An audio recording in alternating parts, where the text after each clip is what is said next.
I say this with no judgment, right? It's not that one is right or wrong, it just is. And I think sometimes we've been so conditioned to judge, to assume what someone else's truth is, that we forget to have some empathy.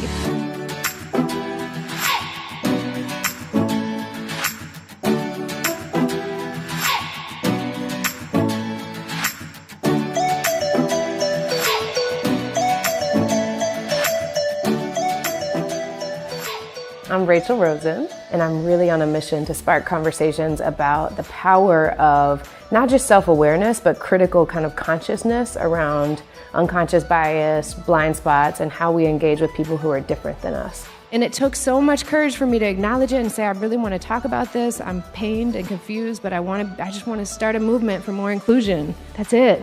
I don't want anybody to sit in an audience feeling like they're shaking and that they want to cry because their story is not valid.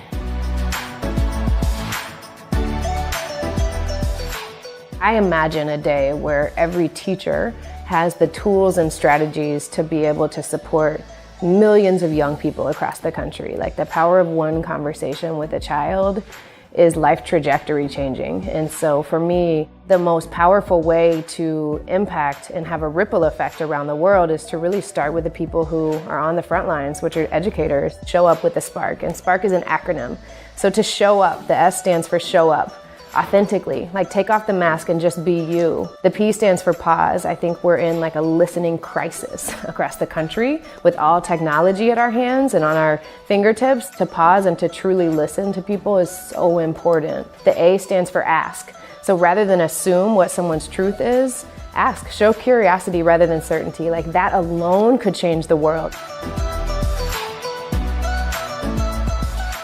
The R is respect diversity. I hope that everybody out there can choose to show up and see people for who they really are and who they share that they are. Finally, the last is K, to kindly expect some messiness. And right now we're in a time where we're gonna have to have conversations that aren't easy. And so if we can be kind to ourselves first and recalibrate our expectations, like conflict is healthy, conflict is an indicator of progress, then I think the world will begin to change one conversation at a time.